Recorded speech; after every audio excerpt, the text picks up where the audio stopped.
I really feel sorry for this entire lot, which I feel is a victim of indoctrination, a victim of false narratives that the mainstream media peddle for too long.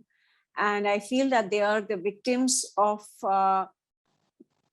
falsehood, which basically was not just peddled by media, but also by intellectuals of this country.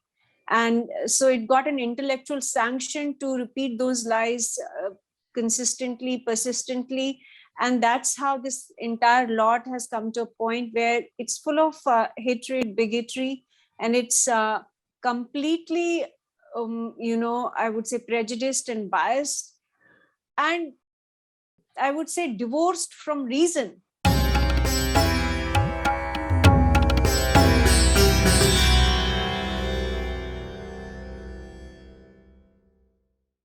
Namaste everybody, welcome to Citti Media. My name is Citti, your host. Today we have somebody very special with us today. She's a strategic affairs expert and she has a new venture called The New Indian, which is a very promising platform. Aarti Tikoo Singh ji, namaskar and welcome to the show. Thank you, Sharan. It's a pleasure to be on your show today. Absolutely. I mean, I'm actually very excited about your new venture. I did see some of the videos and the promos that you've been launching, and it seems to be very interesting. What can you tell us more about this? The New Indian has arrived. We are born because I think India has fundamentally changed in the last one decade. And we also realize that the mainstream media, which is fundamentally the colonial legacy media in India, has lost its relevance. It has lost its mojo. It has lost its understanding of the new India as it is evolving, as it has unfolded in the last 1 year. And that's why we thought that we needed to bring in a new platform which was different from the legacy media. Now, what do I mean by that? One, I mean that I feel I have always been personally a reporter who's connected to the ground, a journalist who came from the bottom of society, who tried to highlight society as it is by covering the ground, by reaching out to ordinary people, telling their stories to the audience, giving their perspectives to the readers. And I think that's where the mainstream media has faltered. That's where it has disgraced itself in the last decade. I would say, in fact, more in the last 30 years, post-economic liberalization, mainstream media is more tied to its own vested interests, tied to commercialization, and also tied to interests which are not sometimes in alignment with the national interest. So that is why we felt that a platform which could, one, present common man's story to the audience in India was required. It was important to bring in truth as it is, instead of, taking cues from corporations, taking cues from commercial interests, some of which are tied to foreign forces and tied to foreign bodies and foreign countries as well. So for us, it was very important to have that platform where we also raised awareness about what is India's national interest geopolitically. Now, third reason for bringing this platform is really the change in technology. In the last decade or so, we have seen, as it is, we've seen a plethora of digital platforms coming up. We have seen, almost it's like a disorganized sector where everybody is trying to be a journalist, where everybody is trying to, highlight some story or the other, where everyone is thinking or deluding himself or herself that journalism is can be done even without any professional training, without any domain knowledge, without any expertise. So we are a bunch of professional journalists who have come together. We have all worked in mainstream media. We have huge work experience, and we also have expertise in our respective domain areas. Right. Fourth, of course, is that technology has also made some of the traditional media completely redundant. For example, the print newspaper is finished. We saw a decline in the last 20 years of newspapers across the globe. But in the last 2 years of coronavirus pandemic, newspaper vanished. People stopped buying newspapers because everyone was reading news on phones, internet driven devices, whether phones or tablets or laptops, or simply OTT platforms on television, which are fundamentally run by internet. Right. Absolutely. And yeah, so for us, that was another reason to bring in a platform at this stage where people are looking for good content, looking for, I would say, proper perspectives. Right. People are also looking for in-depth analysis. And I think that's where we have an edge over many others right now, because we have the professional expertise. We also have an understanding of media as a platform. We also understand the power of narrative. And we also realize that there's the legacy media, the colonial legacy media has actually damaged India's national interest by supporting narratives which are not in favor of India. Yes. Aarti, there's a lot of truth to what you're saying, and somebody who's a budding journalist like myself is definitely inspired by a lot of the plans that you have in mind. Now, 2 days ago, we had Savioji on our show, and you must have heard about the deadly attack that was done on one of his colleagues in Baramulla. Now, you're a person who's done a lot of ground reporting. You've worked from the ground, and above everything else, you're a woman, and for a woman to actually go on the ground and to be a reporter is a significant challenge, right, where even men hesitate to do so.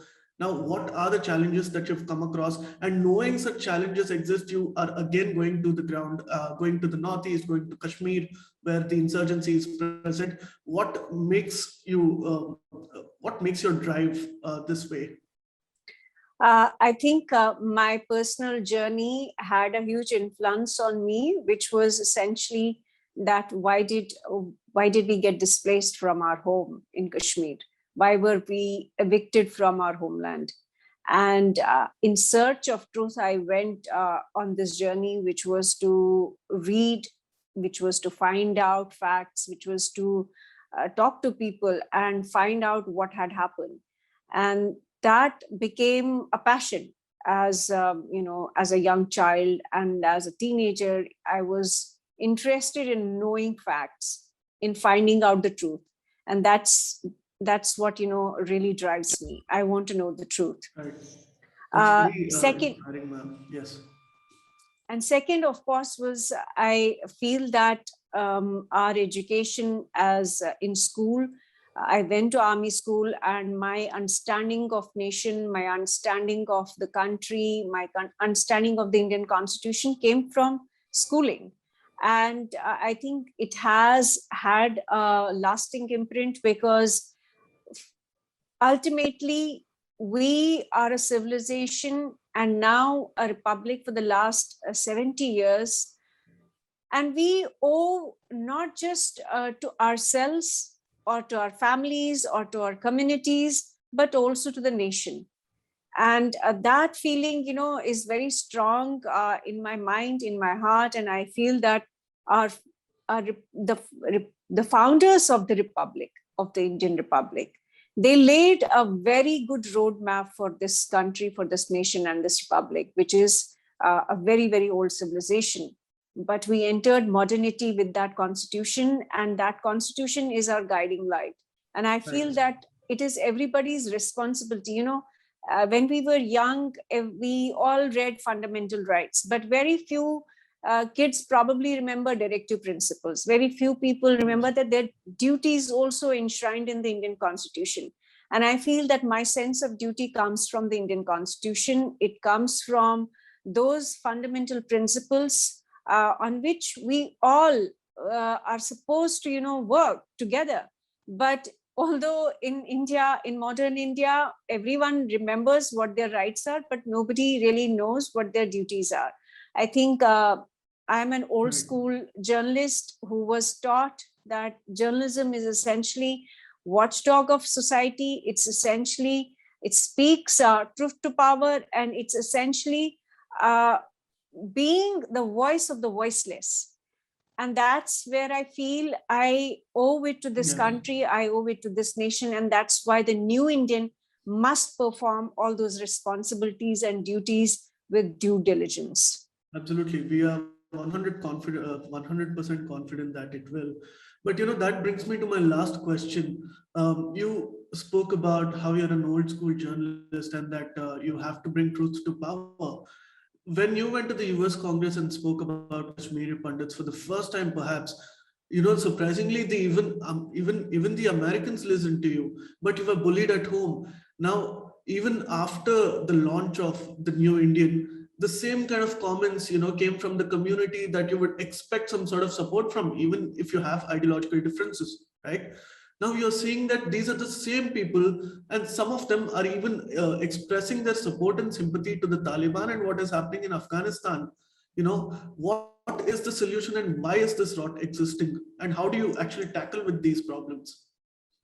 Well, I really feel sorry for this entire lot, which I feel is a victim of indoctrination, a victim of false narratives that the mainstream media peddle for too long. And I feel that they are the victims of falsehood, which basically, was not just peddled by media, but also by intellectuals of this country. And so it got an intellectual sanction to repeat those lies consistently, persistently. And that's how this entire lot has come to a point where it's full of hatred, bigotry, and it's completely, I would say, prejudiced and biased. And I would say divorced from reason. They don't use their reason and logic. They are driven by political agendas.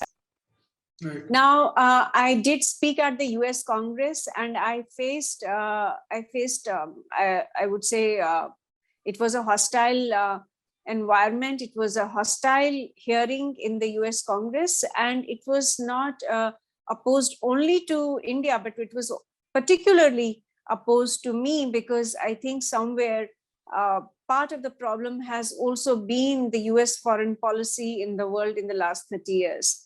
And I was bringing home that point through my presentation, that Pakistan has been the biggest problem, the biggest evil in South Asia. Pakistan remains the hotbed of terror. It remains the factory of terrorism, Islamic terrorism across the world. Today, even in Afghanistan, Pakistan remains a problem, a sanctuary for Taliban, and a big supporter of Taliban. They are pushing the agenda of regressive ideologies like Islamism. They are pushing people into this violence, into this circle of death and destruction.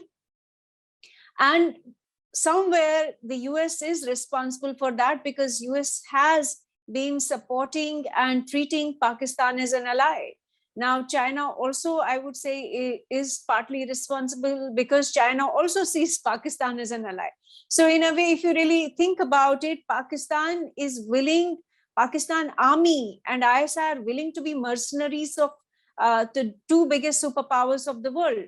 Earlier, I think, it was Afghanistan, which was the battleground, or which was the buffer for the US and the Soviet Union. Today, it is Pakistan between China and the US.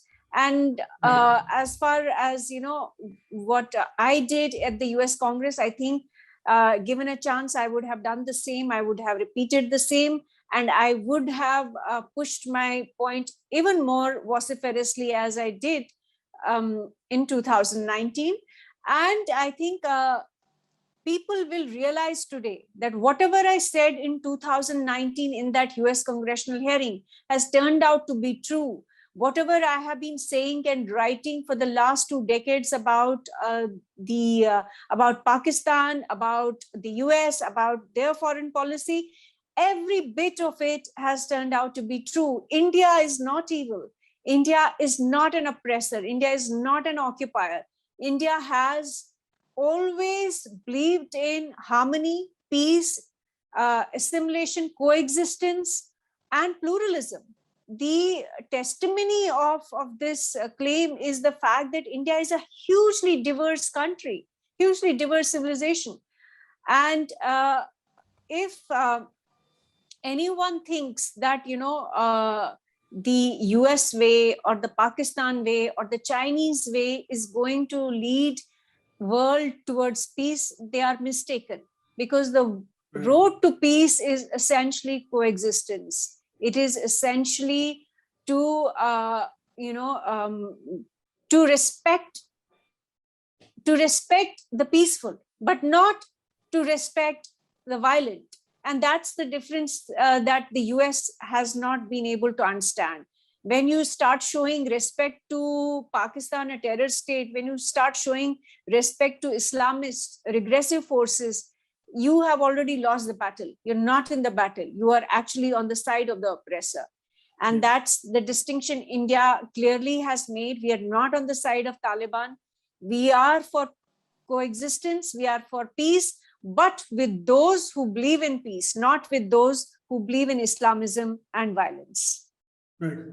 Absolutely. I mean, the US is still continuing to pay the price for it. I mean, with the incident that happened just 1 day ago, right? Yeah. As they're exiting Afghanistan as well. And like you rightly said, those who are divorced for a reason still continue to support triple talaq. But that, I think, will continue for a very long time. Aarti ji, wishing you the very best for your new venture. I'm sure we'll have a lot to learn from you, to seek from you, and I hope you can guide us through to do the amazing work that you have been doing as well. Thank you, Sharon. I'm looking forward to our venture. I'm also going to urge your generation to watch for us, watch for our content, because we believe in bringing you perspectives from the ground. We believe in telling the stories of common Indians to you. And we also believe in protecting India's national interest. Thank you. Absolutely. Thank you, Ji. Have a nice day. Thanks. And to all our viewers, please do like, share, and subscribe.